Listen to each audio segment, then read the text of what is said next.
Depois dirigi-me ao corredor escuro que se segue à área. No corredor, que finaliza o apartamento, duas portas indistintas na sombra se afrontam, a da saída de serviço e a do quarto de empregada. O mais fundo da minha casa. Abri a porta para o amontoado de jornais e para as escuridões da sujeira e dos guardados. Mas ao abrir a porta, meus olhos se franziram em reverberação e desagrado físico. É que, em vez da penumbra confusa que esperava, eu esbarrava na visão de um quarto que era um quadrilátero de branca luz. Meus olhos se projetaram franzindo-se. Há cerca de 6 meses, o tempo que aquela empregada ficara comigo, eu não entrava ali, e meu espanto vinha de deparar com o quarto inteiramente limpo. Esperava encontrar escuridões, preparava-me para ter que abrir escancaradamente a janela e limpar com ar fresco o escuro mofado. Não contara que aquela empregada, nem me dizer nada, tivesse arrumado o quarto à sua maneira, e numa ousadia de proprietária o tivesse expoliado de uma função de depósito. Da porta eu vi agora um quarto que tinha uma ordem calma e vazia.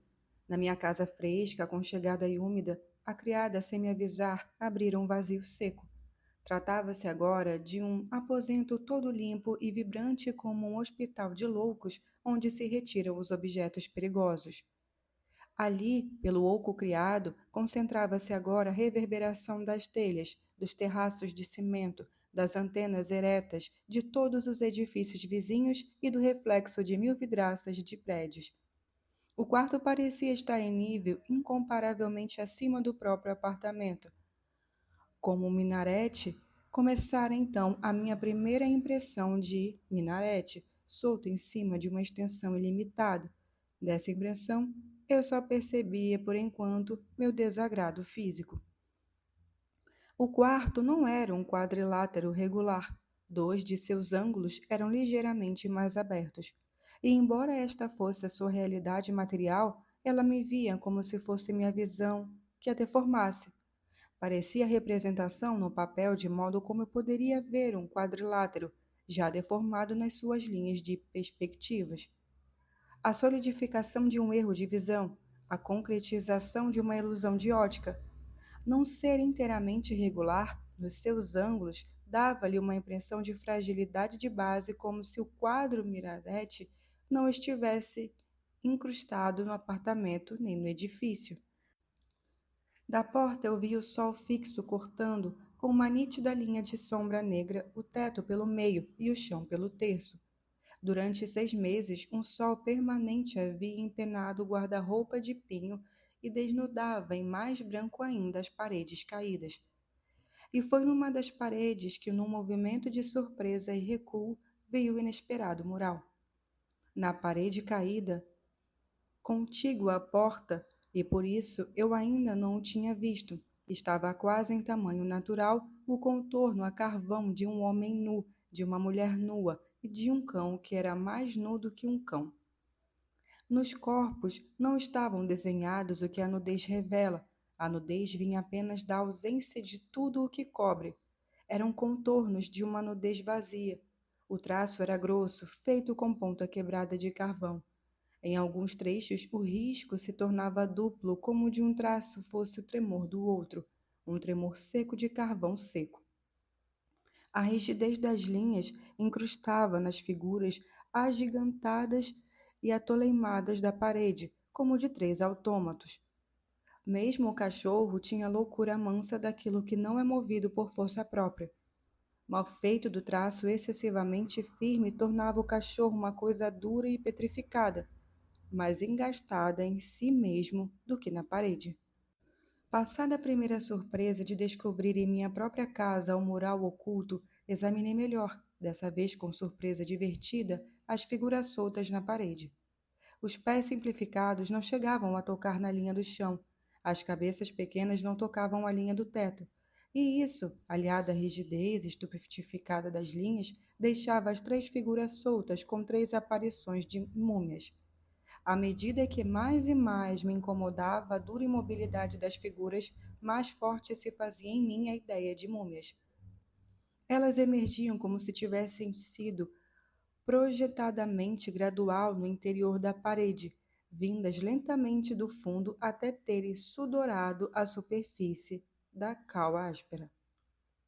Nenhuma figura tinha ligação com a outra, e as três não formavam um grupo. Cada figura olhava para a frente, como se nunca tivesse olhado para o lado, como se nunca tivesse visto a outra e não soubesse que ao lado existia alguém. Sorri constrangida, estava procurando sorrir. É que cada figura se achava ali na parede exatamente como eu mesma havia permanecido rígida e de pé à porta do quarto. O desenho não era um ornamento, era uma escrita. A lembrança da empregada ausente me coagia. Quis lembrar-me de seu rosto e, admirada, não consegui. De tal modo, ela acabara de me excluir da minha própria casa, como se tivesse fechado a porta e me tivesse deixado remota em relação à minha moradia.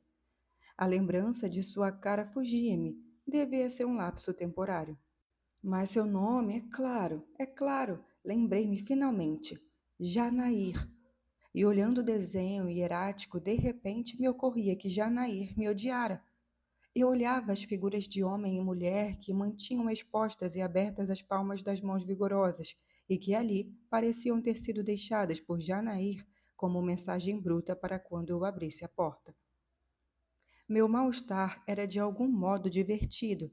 É que nunca antes me ocorrera que, na mudez de Janair, pudesse ter havido uma censura à minha vida, que devia ter sido chamada pelo seu silêncio de minha vida de homens? Como me julgaria ela?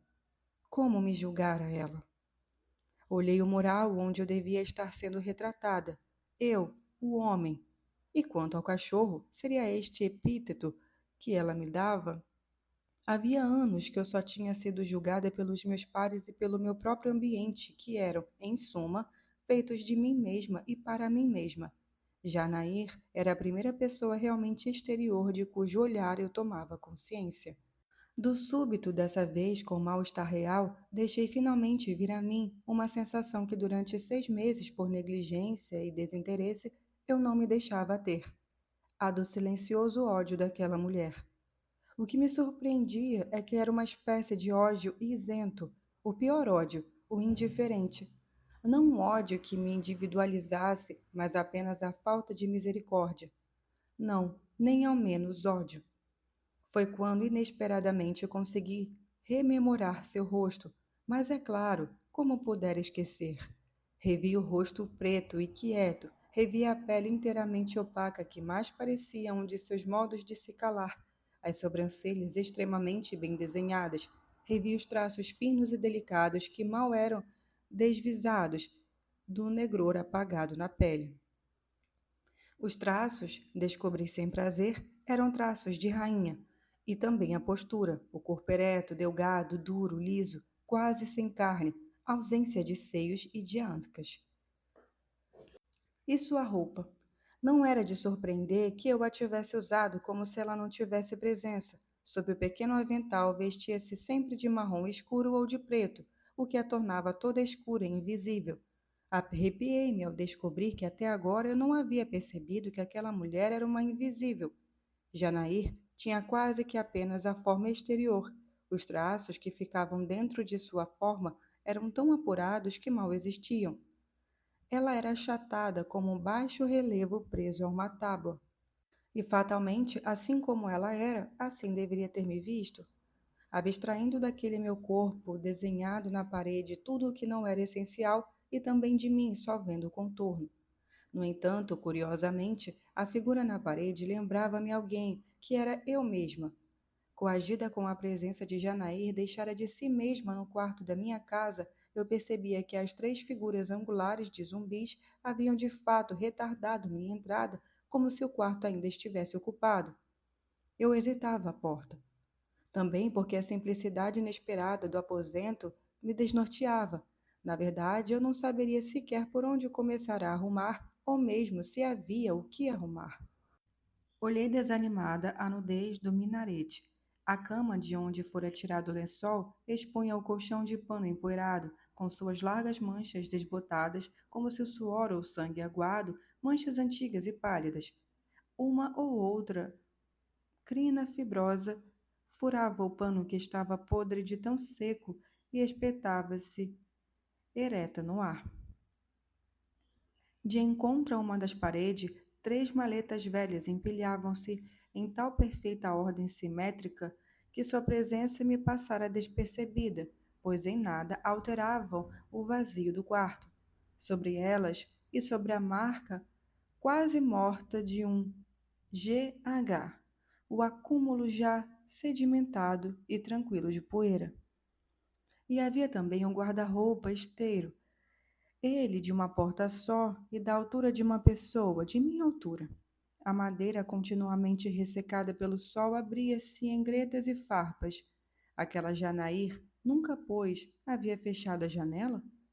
Aproveitara mais do que eu já tinha visto que se tinha da cobertura. O quarto divergia tanto do resto do apartamento que era para entrar nele era como se eu antes tivesse saído da minha casa e batido a porta.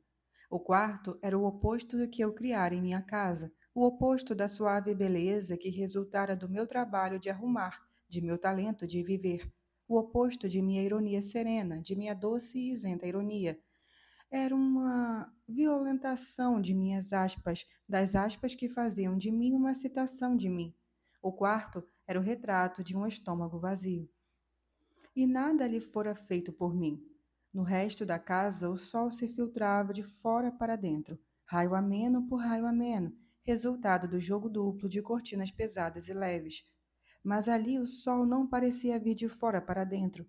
Lá era o próprio lugar do sol, fixado e imóvel numa dureza de luz, como se nem de noite o quarto fechasse a pálpebra.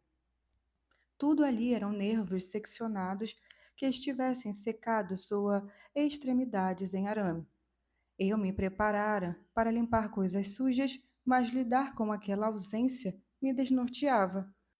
Percebi então que estava irritada. O quarto me incomodava fisicamente, como se no ar ainda tivesse até agora permanecido o som do riscar do carvão seco na cal seca. O som inaudível do quarto era como de uma agulha rodando no disco quando a faixa de música já acabou. Um chiado neutro de coisa era o que fazia a matéria de seu silêncio. Carvão e unha se juntando, carvão e unha, tranquila e compacta raiva daquela mulher que era representante de um silêncio como se representasse um país estrangeiro, a rainha africana, e que ali dentro de minha casa se alojara a estrangeira, a inimiga indiferente. Perguntei-me se, na verdade, Janir teria me odiado, ou se fora eu que, sem sequer a ter olhado, a odiara. Assim como agora estava descobrindo com irritação que o quarto não me irritava apenas, eu o detestava, aquele cubículo que só tinha superfícies, suas entranhas haviam esturricado. Eu olhava com repulsa e desalento. Até que me forcei a um ânimo e uma violência. Hoje mesmo aquilo tudo teria que ser modificado. A primeira coisa que eu faria seria arrastar para o corredor as poucas coisas de dentro, e então jogaria no quarto vazio baldes e baldes de água que o ar duro sorveria, e finalmente enlamearia a poeira até que nascesse umidade naquele deserto, destruindo o miranete que sobreava alteneiro um horizonte de telhados. Depois jogaria água no guarda-roupa para engurgitá-lo, num afogamento até a boca. E, enfim, veria a madeira começar a apodrecer. Uma cólera inexplicável, mas que me vinha toda natural, me tornara. Eu queria matar alguma coisa ali. E depois eu cobriria aquele colchão de palha seca com um lençol mole, lavado, frio, com um de meus próprios lençóis que tinham minhas iniciais bordadas, substituindo o que Janir devia ter jogado no tanque.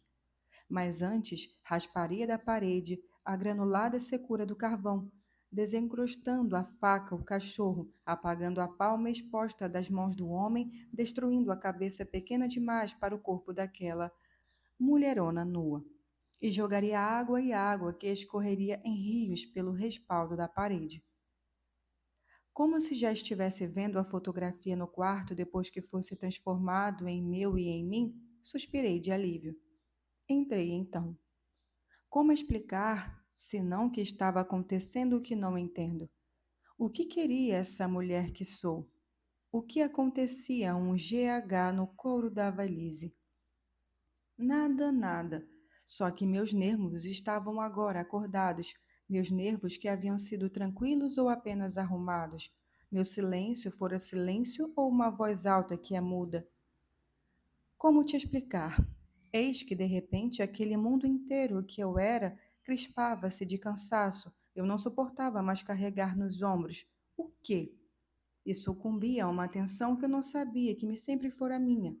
Já estava vendo então, e eu ainda não sabia, os primeiros sinais em mim de desabatamento, de cavernas calcárias subterrâneas que ruíam sob o peso das camadas arqueológicas estratificadas, e o peso do primeiro desabamento abaixava de cantos na minha boca, me deixava de braços caídos.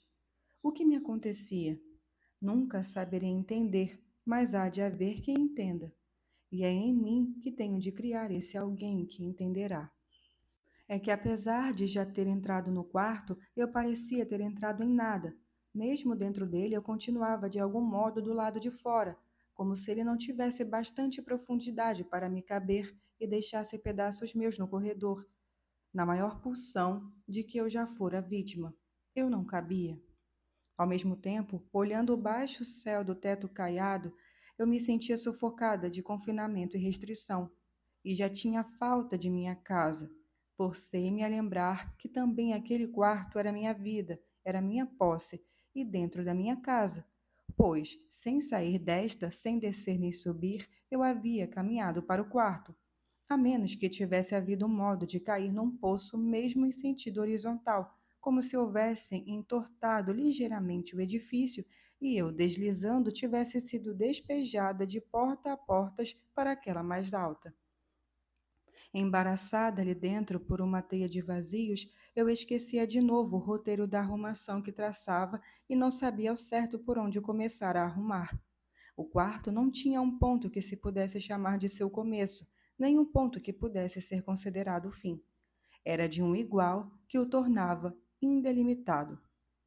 Passei os olhos pelo guarda-roupa, ergui-os até uma rachadura do teto, procurando apossar-me de um pouco mais daquele enorme vazio. Com mais ousadia, embora sem nenhuma intimidade, passei os dedos pelo arrepiado do colchão. Animei-me com uma ideia. Aquele guarda-roupa, depois de bem alimentado de água, de bem enfartado nas suas fibras, eu o enceraria para dar-lhe algum brilho, e também por dentro passaria cera, pois o interior devia estar ainda mais esturrado. Abri um pouco a porta estreita do guarda-roupa e o escuro de dentro escapou-se como um bafo. Tentei abri-lo um pouco mais, porém a porta ficava impedida pelo pé da cama, onde esbarrava. Dentro da brecha da porta, pus o quanto cabia do meu rosto. E como o escuro de dentro me espiasse, ficamos um instante nos espiando sem nos vermos. Eu nada via, só conseguia sentir o cheiro quente e seco como de uma galinha viva. Empurrando, porém, a cama mais para perto da janela, consegui abrir a porta uns centímetros a mais. Então, antes de entender, meu coração embranqueceu, como cabelos embranquecem. Então, antes de entender, meu coração embranqueceu como cabelos embranquecem. De encontro ao rosto que eu pusera dentro da abertura, bem próximo de meus olhos, na meia escuridão, movera-se a barata grossa. Meu grito foi tão abafado que só pelo silêncio contrastante percebi que não havia gritado. O grito ficara me batendo dentro do peito. Nada, não era nada. Procurei imediatamente me apaziguar diante do meu susto. É que eu não esperava que numa casa minuciosamente desinfetada contra o meu nojo por baratas, eu não esperava que o quarto tivesse escapado. Não, não era nada. Era uma barata que, lentamente, se movia em direção à fresta. Pela lentidão e grossura, era uma barata muito velha. No meu arcaico horror por baratas, eu aprendera a adivinhar, mesmo à distância, suas idades e perigos. Mesmo sem nunca ter realmente encarado uma barata, eu conhecia os seus processos de existência. Só que ter descoberto súbita vida na mudez do quarto me assustara como se eu descobrisse que o quarto morto era na verdade potente. Tudo ali havia secado, mas restara uma barata tão velha que era imemorial. O que sempre me repugnara em baratas é que elas eram obsoletas e, no entanto, atuais. Saber que elas já estavam na Terra e iguais a hoje, Antes mesmo que tivessem aparecido os primeiros dinossauros, saber que o primeiro homem surgido já as havia encontrado proliferadas e se arrastando vivas, saber que elas haviam testemunhado a formação das grandes jazidas de petróleo e carvão no mundo, e lá estavam durante o grande avanço e depois durante o grande recuo das galerias, a resistência pacífica. Eu sabia que baratas resistiam a mais de um mês sem alimento ou água, e que até de madeira faziam substância nutritiva aproveitável, e que mesmo depois de pisadas, descomprimiam-se lentamente e continuavam a andar. Mesmo congeladas, ao degelarem, prosseguiam na marcha. Há 350 milhões de anos, elas se repetiam sem se transformarem. Quando o mundo era quase nu, elas já o cobriam vagarosas. Como ali, no quarto nu e esturricado, a gota virulenta, numa limpa proveta de ensaio, uma gota de matéria. Olhei o quarto com desconfiança. Havia a barata, então. Ou baratas. Onde? Atrás das malas, talvez? Uma, duas, quantas? Atrás do silêncio imóvel das malas, talvez toda uma escuridão de baratas. Uma imobilizada sobre a outra? Camadas de baratas, que de súbito me lembravam o que em criança eu havia descoberto uma vez ao levantar o colchão sobre o qual dormia. O negror de centenas e centenas de percevejos conglomerados uns sobre os outros. A lembrança de minha pobreza em criança, com percevejos, goteiras, baratas e ratos, era de como um meu passado pré-histórico. Eu já havia vivido com os primeiros bichos da terra. Uma barata? Muitas? Mas quantas? Perguntei-me em cólera. Vagueei olhar pelo quarto nu. Nenhum ruído, nenhum sinal. Mas quantas? Nenhum ruído, e no entanto eu bem sentia uma ressonância enfática, que era a do silêncio roçando o silêncio. A hostilidade me tomara. É mais do que não gostar de baratas. Eu não as quero. Além que não a miniatura de um animal enorme, a hostilidade crescia. Não fora eu quem repelira o quarto, como havia por um instante sentido a porta. O quarto, com sua barata secreta, é que me repelira. De início, eu fora rejeitada pela visão de uma nudez tão forte como a de uma miragem, pois não fora a miragem de um oásis que eu tivera, mas a miragem de um deserto. Depois eu fora imobilizada pela mensagem dura na parede. As figuras de mão espalmada haviam sido um dos sucessivos vigias à entrada do sarcófago. E agora eu entendia que a barata e Janair eram os verdadeiros habitantes do quarto. Não, eu não arrumaria nada. Se havia baratas, não. A nova empregada que dedicasse seu primeiro dia de serviço àquele escrínio empoeirado e vazio. Uma onda de arrepio dentro do grande calor do sol percorreu-me. Apressei-me em sair daquela câmara ardente. Meu primeiro movimento físico de medo, enfim expresso, foi que me revelou com surpresa que eu estava com medo, e precipitou-me em um medo maior. Ao tentar a saída, tropecei entre o pé da cama e o guarda-roupa. Uma possível queda naquele quarto de silêncio constrangeu meu corpo em nojo profundo. Tropeçar fizera de mim tentativa de fuga, um ato já em si malogrado. Seria esse o modo que eles, os do sarcófago, tinham de não me deixar mais sair? Eles me impediam de sair e apenas com este modo simples. Deixavam-me inteiramente livre, pois sabiam que eu já não poderia mais sair sem tropeçar e cair. Não que eu estivesse presa, mas estava localizada, tão localizada como se ali me tivessem fixado com o simples e único gesto de me apontar com o dedo, apontar a mim e a um lugar. Eu já havia conhecido anteriormente o sentimento de lugar. Quando era criança, inesperadamente, tinha consciência de estar deitada numa cama que se achava na cidade e que se achava na terra, que se achava no mundo. Assim como em criança, tive então a noção precisa de que estava inteiramente sozinha numa casa, e que a casa era alta e solta no ar, e que esta casa tinha baratas invisíveis. Anteriormente, quando eu me localizava, eu me ampliava. Agora eu me localizava me restringindo, restringindo-me, a tal ponto que dentro do quarto o meu único lugar era entre o pé da cama e a porta do guarda-roupa. Só que o sentimento de lugar agora, felizmente, me acontecia mais de noite, como em criança, pois deviam ser de 10 e pouco da manhã. E inesperadamente, as próximas vindouras 11 horas da manhã me pareceram um elemento de terror. Como o lugar, também o tempo se tornara palpável, eu queria fugir como de dentro de um relógio e apressei-me desordenadamente. Mas para poder sair do canto onde, ao ter entrado a porta do guarda-roupa, eu mesma me encurralara, teria antes que fechar a porta que me barrava contra o pé da cama. Ali estava eu, sem passagem livre, encurralada pelo sol que agora me ardia nos cabelos da nuca, num forno seco que se chamava 10 horas da manhã. Minha mão rápida foi à porta do guarda-roupa para fechá-lo e me abrir caminho, mas recuou de novo. É que lá dentro a barata se movera. Fiquei quieta. Minha respiração era leve e superficial. Eu tinha agora uma sensação de irremediável. E já sabia que, embora absurdamente, eu só teria ainda a chance de sair dali se encarasse frontal e absurdamente que alguma coisa estava sendo irremediável. Eu sabia que tinha de admitir o perigo em que eu estava, mesmo consciente de que era loucura acreditar num perigo inteiramente inexistente. Mas eu tinha que acreditar em mim. A vida toda eu estivera como todo mundo em perigo, mas agora, para poder sair, eu tinha a responsabilidade alucinada de ter de saber disso. Na minha clausura entre a porta do armário e o pé da cama, eu ainda não tentara me mover os pés para sair, mas recusara o torso para trás como se mesmo na sua extrema lentidão a barata pudesse dar um bote.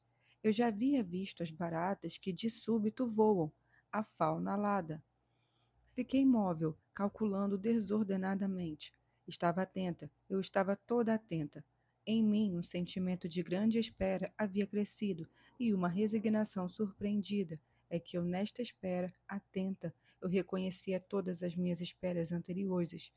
Eu reconhecia a atenção de que também antes vivera, a atenção que nunca me abandona e que, em última análise, talvez seja a coisa mais colocada à minha vida. Quem sabe aquela atenção era a minha própria vida. Também a barata. Qual é o único sentimento de uma barata? A atenção de viver, inextricável de seu corpo. Em mim, tudo o que eu supusera ao inextricável de mim provavelmente jamais chegara a abafar a atenção que, mais que atenção à vida, era o próprio processo de vida em mim.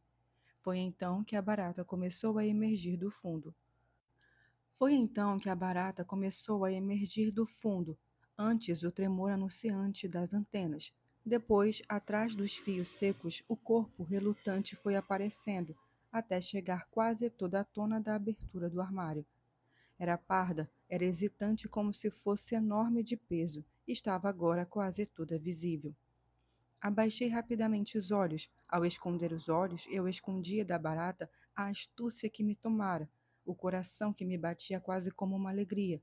É que inesperadamente eu sentira que tinha recursos. Nunca antes havia usado meus recursos, e agora toda uma potência latente em mim me latejava, e uma grandeza me tomava, a da coragem, como se o medo mesmo fosse o que me tivesse, enfim, investido de minha coragem. Momentos antes, eu superficialmente julgara que os meus sentimentos eram apenas de indignação e de nojo, mas agora eu reconhecia, embora nunca tivesse conhecido antes, que o que eu conhecia ou sucedia é que, enfim, eu assumira um medo grande, muito maior do que eu. O medo grande que me aprofundava toda, voltava para dentro de mim, como um cego escuta a própria atenção. Pela primeira vez, eu me sentia toda incumbida por um instinto, e estremeci de extremo gozo, como se, enfim, se estivesse atentando à grandeza de um instinto que era ruim, total e infinitamente doce. Como se, enfim, eu experimentasse, e em mim mesma uma grande maior do que eu. Eu me embriagava pela primeira vez de um ódio tão límpido como de uma fonte. Eu me embriagava com o desejo, justificado ou não, de matar. Toda uma vida de atenção, há 15 séculos eu não lutava, há 15 séculos eu não matava, há 15 séculos eu não morria. Toda uma vida de atenção acuada reunia-se agora em mim e batia como um sino mudo cujas vibrações eu não precisava ouvir, eu as reconhecia, como se pela primeira vez, enfim, eu estivesse ao nível da natureza. Uma rapacidade toda controlada me tornara, e por ser controlada, ela era toda potência. Até então eu nunca fora dona dos meus poderes, poderes que eu não entendia nem queria entender, mas a vida em mim os havia retido para que um dia, enfim, desabrochasse essa matéria desconhecida e feliz e inconsciente que era finalmente eu. Eu, o que quer que seja. Sem nenhum pudor, comovida com minha entrega ao que é o mal, sem nenhum pudor, comovida, grata, pela primeira vez eu estava sendo a desconhecida que eu era. Só que desconhecer-me não me impediria mais. A verdade já me ultrapassara. Levantei a mão como para um juramento, e num só golpe fechei a porta sobre o corpo meio emergido de barata. Ao mesmo tempo, eu também havia fechado os olhos, e assim permaneci, toda trêmula. Que fizera eu? Já então, eu talvez soubesse que não me referia ao que eu fizera à barata, mas sim a que fizera eu de mim. O que fizera eu de mim? É que nesses instantes de olhos fechados, eu tomava consciência de mim assim, como se toma consciência de um sabor. Eu toda estava com sabor de aço e azinhar-me. Eu toda era ácida, como um metal na língua, como planta verde esmagada. Meu sabor me veio todo à boca. Que fizera eu de mim? Com o coração batendo, as têmporas pulsando, eu fizera de mim isto. Eu matara, eu matara. Mas por que aquele júbilo, além dele a aceitação vital do júbilo? Há quanto tempo então estivera eu por matar? Não, não se tratava disso. A pergunta era: o que matara eu? Essa mulher calma que eu sempre fora, ela enlouquecera de prazer? Com os olhos ainda fechados, eu tremia de júbilo. Ter matado era tão maior que eu, era da altura daquele quarto indelimitado. Ter matado abria a secura das areias do quarto até a umidade. Enfim, enfim, como se eu tivesse cavado a cavado, com os dedos duros e ávidos, até encontrar em mim um fio bebível de vida que era o de uma morte. Abri devagar os olhos, em doçura agora, em gratidão, timidez, num pudor de glória. Do mundo, enfim, úmido de onde eu emergia, abri os olhos e reencontrei a grande e dura luz aberta. Vi a porta agora fechada do guarda-roupa e vi a metade do corpo da barata para fora da porta, projetada para a frente, ereta no ar, uma cariátide. Mas uma cariátide viva. Hesitei em compreender, olhava surpreendida. Foi aos poucos que percebi o que sucedera. Eu não havia empurrado a porta com bastante força. Havia prendido sim a barata que já não poderia mais avançar, mas a deixara viva. Viva e olhando para mim. Desviei rapidamente os olhos em repulsa violenta. Ainda faltava então um golpe final. Um golpe a mais. Eu não a olhava, mas me repetia que um golpe ainda mais seria necessário. Repetia-o lentamente, como se cada repetição tivesse por finalidade dar uma ordem de comando às batidas do meu coração, as batidas que eram espaçadas demais, como uma dor da qual eu não sentisse o sofrimento. Até que, enfim, conseguindo me ouvir, enfim, conseguindo me comandar, ergui a mão bem alto, como se o meu corpo todo, junto com o golpe do braço, também fosse cair em peso sobre a porta do guarda-roupa. Mas foi então que vi a cara da barata. Ela estava de frente, à altura da minha cabeça e de meus olhos. Por um instante, fiquei com a mão parada no alto. Depois, gradualmente, abaixei-a. Um instante antes, talvez, eu ainda tivesse podido não ter visto na cara da barata o seu rosto. Mas eis que por um átimo de segundo ficara tarde demais. Eu via. Minha mão, que se abaixara ao desistir do golpe, foi aos poucos subindo de novo lentamente até o estômago. Se eu mesma não me movera do lugar, o estômago recuara para dentro do meu corpo. A boca secara demais, passei uma língua também seca pelos lábios ásperos. Era uma cara sem contorno. As antenas saíam em bigodes dos lados da boca. A boca marrom era bem delineada. Os finos e longos bigodes mexiam-se lentos e secos. Seus olhos pretos, facetados, olhavam. Era uma barata tão velha como um peixe fossilizado. Era uma barata tão velha como salamandras e quimeras e grifos e leviatãs. Ela era antiga como uma lenda. Olhei a boca. Lá estava a boca real. Eu nunca tinha visto a boca de uma barata. Na verdade, eu nunca tinha mesmo visto uma barata. Só tinha e só tivera repugnância pela sua antiga e sempre presente existência, mas nunca a defrontara, nem mesmo em pensamento. E eis que eu descobria que, apesar de ser compacta, ela é formada de cascas e pardas, finas como as de uma cebola, como de cada uma pudesse ser levantada pela unha e, no entanto, sempre aparecer mais uma casca e mais uma. Talvez as cascas fossem as asas, mas então ela devia ter feitas de camadas e camadas finas de asas compridas até formar aquele corpo compacto. Ela era arruivada e toda cheia de cílios. Os cílios seriam talvez as múltiplas pernas. Os fios de antena estavam agora quietos, fiapos secos e empoeirados. A barata não tem nariz. Olhei-a com aquela sua boca e seus olhos parecia uma mulata à morte. Mas os olhos eram raidosos e negros, olhos de noiva. Cada olho em si mesmo parecia uma barata. O olho franjado, escuro, vivo e desempoeirado. E o outro olho igual, duas baratas incrustadas na barata. E cada olho reproduzia a barata inteira. Cada olho reproduzia a barata inteira. Perdoa eu ter dar isto, mas que seguro, mas é que não quero isto para mim. Toma essa barata, não quero o que vi. Ali estava eu, boquiaberta e ofendida e recuada, diante do ser empoeirado que me olhava. Tomava o que vivi, pois o que eu via com um constrangimento tão penoso e tão espantoso e tão inocente, o que eu via era a vida me olhando. Como chamar de outro modo aquilo horrível e cru, matéria-prima e plasma seco que ali estava, enquanto eu recuava para dentro de mim, em náusea seca, eu caindo séculos e séculos dentro de uma lama. Era uma lama, e nem sequer lama seca, mas uma lama ainda úmida e viva. Era uma lama onde se remexiam com lentidão insuportável as raízes de minha identidade. Toma, toma tudo isso para ti. Eu não quero ser uma pessoa viva. Tenho nojo e maravilhamento por mim, lama grossa lentamente brotando. Era isso, era isso então.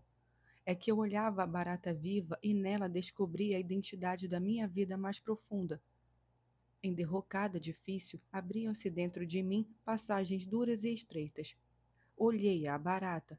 Eu a odiava tanto que passava para o seu lado solitária, solitário como ela, pois não suportaria ficar sozinho com a minha agressão. E de repente gemi alto. Dessa vez ouvi o meu gemido.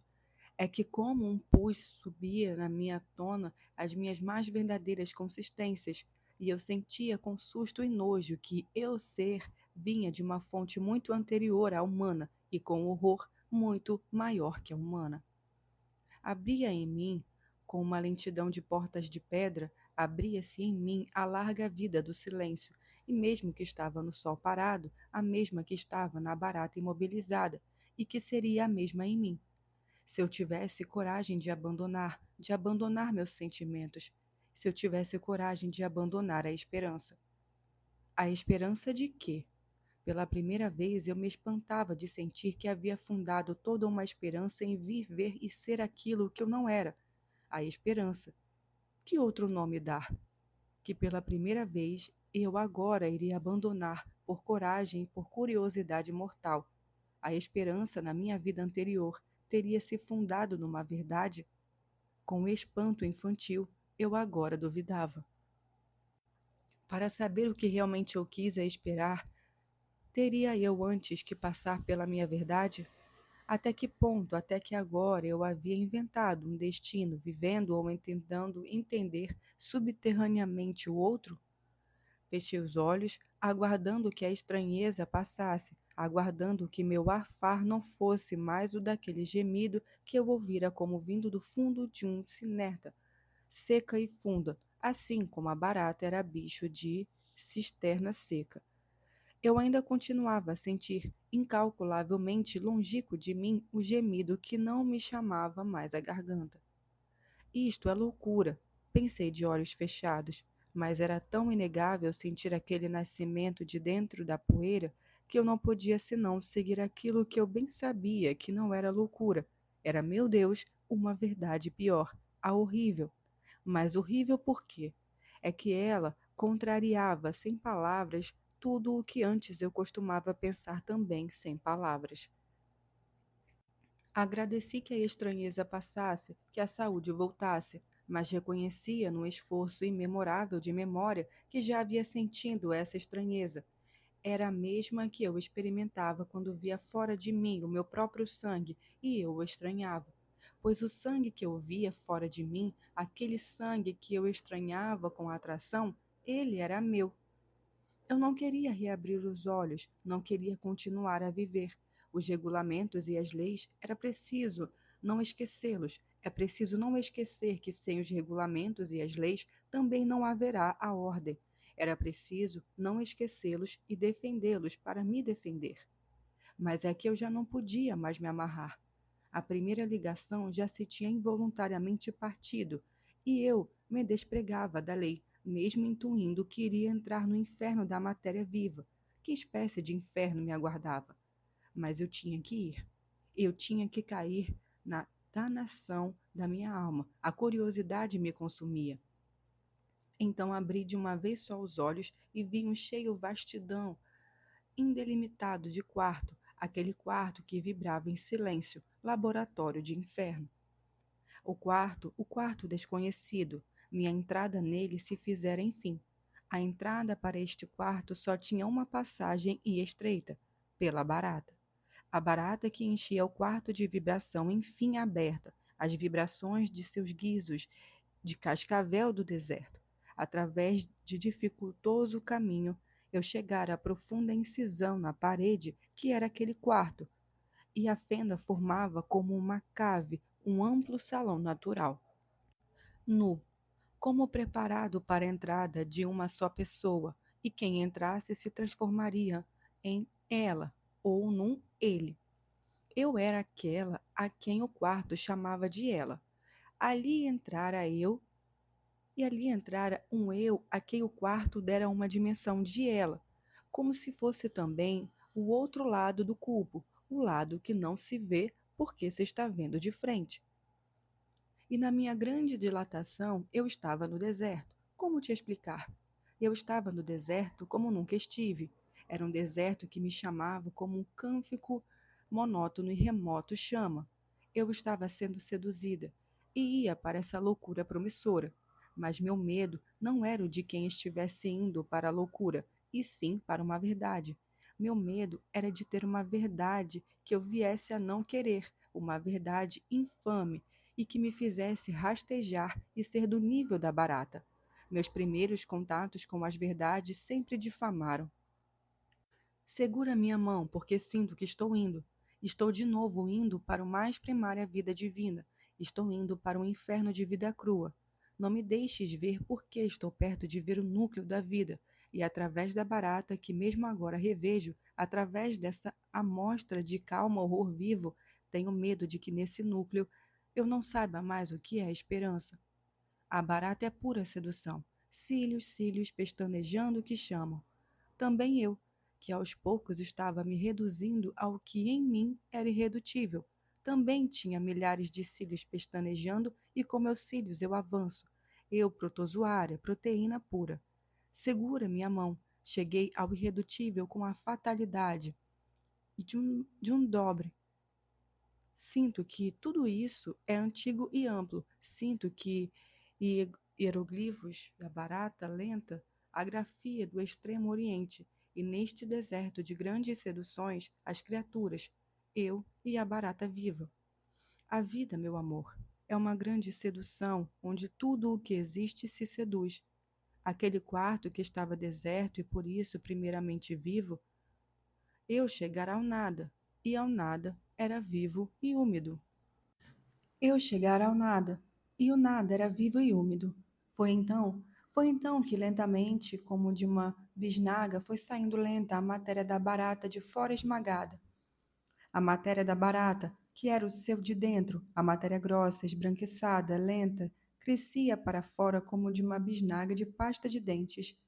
Diante de meus olhos enojados e seduzidos, lentamente a forma da barata ia se modificando à medida que ela engrossava para fora. A matéria branca brotava lenta para cima de suas costas como uma carga. Imobilizada, ela sustentava por cima do flanco empoeirado a carga do próprio corpo. Grite! Ordenei-me quieta. Grite! Repeti-me inutilmente com um suspiro de profunda quietude. A grossura branca imobilizara-se agora por cima das cascas. Olhei para o teto, descansando um pouco os olhos que eu sentia terem de tornado fundos e grandes. Mas se eu gritasse uma só vez que fosse, talvez nunca mais pudesse parar. Se eu gritasse, ninguém poderia fazer mais nada por mim. Enquanto, se eu nunca revelar a minha carência, ninguém se assustará comigo e me ajudarão sem saber. Mas só enquanto eu não assustar ninguém por ter saído dos regulamentos. Mas se souberem, assustam-se. Nós que guardamos o grito em segredo inviolável. Se eu der o grito de alarme de estar viva, em mudez e dureza me arrastarão, pois arrastam os que saem para fora do mundo possível. O ser excepcional é arrastado, o ser gritante. Olhei para o teto com olhos pesados. Tudo se resumia ferozmente em nunca dar um primeiro grito. Um primeiro grito desencadeia todos os outros. O primeiro grito, ao nascer, desencadeia uma vida. Se eu gritasse, acordaria milhares de seres gritantes que iniciariam pelos telhados um coro de gritos e horror. Se eu gritasse, desencadearia a existência. A existência de quê? A existência do mundo. Com reverência, eu temia a existência do mundo para mim. É que, mão que me sustenta, é que eu, numa experiência que não quero nunca mais, numa experiência pela qual peço perdão a mim mesma, eu estava saindo do meu mundo e entrando no mundo. É que eu não estava mais me vendo, era vendo toda uma civilização que se havia erguido, tendo como garantia que se misture imediatamente o que se vê com o que se sente, toda uma civilização que tem como alicerce o salvar-se, pois eu estava em seus escombros. Dessa civilização só pode sair quem tem como função especial a de sair. A um cientista é dada a licença, a um padre é dada a permissão, mas não a uma mulher que nem sequer tem as garantias de um título. E eu fugia, com mal-estar, eu fugia. Se eu soubesse da solidão desses meus primeiros passos, não se parecia com a solidão de uma pessoa. Era como se eu já tivesse morrido e desse sozinha os primeiros passos em outra vida. E era como se essa solidão chamassem de glória, e também eu sabia que era uma glória, e tremia toda essa glória divina primária que, não só eu não compreendia, como profundamente não a queria. Porque ver, eu sabia que estava entrando na bruta e crua glória da natureza. Seduzida, eu, entanto, lutava como podia contra as areias movediças que me sorviam, e cada movimento que eu fazia para não, cada movimento mais me empurrava sem remédio. Não ter forças para lutar era o meu único perdão. Olhei para o quarto onde eu me aprisionara e buscara uma saída. Desesperadamente procurava escapar, e dentro de mim eu já curava tanto que minha alma se encostara até a parede, sem sequer poder me impedir, sem querer mais me impedir. Fascinada pela certeza do imã que me atraía, eu recuava dentro de mim até a parede onde eu me incrustava no desenho da mulher. Eu recuara até a medula de meus ossos, meu último reduto, onde na parede eu estava tão nua que não fazia sombra. E as medidas ainda eram as mesmas. Eu senti que eram, eu sabia que nunca passara daquela mulher na parede. Eu era ela, e estava toda conservada, longo o frutuoso caminho. Minha atenção de súbito quebrou-se como um ruído que se interrompe. E o primeiro verdadeiro silêncio começou a soprar. O que eu havia visto de tão tranquilo e vasto e estrangeiro nas minhas fotografias escuras e sorridentes, aquilo estava pela primeira vez fora de mim e ao meu inteiro alcance, incompreensível, mas a meu alcance. O que me aliviava como uma sede, aliviava-me como se durante toda a vida eu tivesse esperado por uma água tão necessária para o corpo eriçado, como é a cocaína para quem a implora.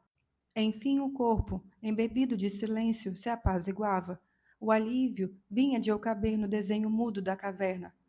Até aquele momento eu não havia percebido totalmente a minha luta, tão mergulhada estivera nela. Mas agora, pelo silêncio onde enfim eu caíra, sabia que havia lutado, que havia sucumbido e que cedera. E que agora sim eu estava realmente no quarto.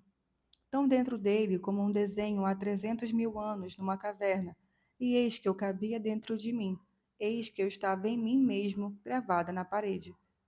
A passagem estreita fora pela barata difícil, e eu me havia esgueirado com nojo através daquele corpo de cascas e lama, e terminara também, eu toda imunda, por desembocar através dela para o meu passado, que era o meu contínuo presente e o meu futuro contínuo, e que hoje sempre está na parede, e minhas 15 milhões de filhas, desde então até eu, também lá estavam. Minha vida fora tão contínua quanto a morte. A vida é tão contínua que nós a dividimos em etapas, e há uma delas chamadas de morte. Eu sempre estiver em vida, pouco importa que não eu propriamente dita. Não isso é que convencionarei chamar de eu. Sempre estive em vida. Eu, corpo neutro de barata, eu com uma vida que finalmente não me escapa, pois enfim a vida fora de mim. Eu sou a barata, sou minha perna, sou meus cabelos, sou o trecho de luz mais branca do reboco da parede. Sou cada pedaço infernal de mim. A vida em mim é tão insistente que se partirem, como a de uma lagartixa, os pedaços continuarão estremecendo e se mexendo. Sou o silêncio gravado numa parede e a borboleta mais antiga esvoaça e me defronta a mesma de sempre. De nascer até morrer é o que eu me chamo de humana, e nunca propriamente morrerei. Mas esta não é a eternidade, é a danação. Como é luxuoso este silêncio! É acumulado de séculos, é um silêncio de barata que olha. O mundo se me olha, tudo olha para tudo, tudo vive o outro. Neste deserto as coisas sabem as coisas. As coisas sabem tanto as coisas que a isto chamarei de perdão, se eu quiser me salvar no plano humano. É o perdão em si. Perdão é um atributo da matéria viva.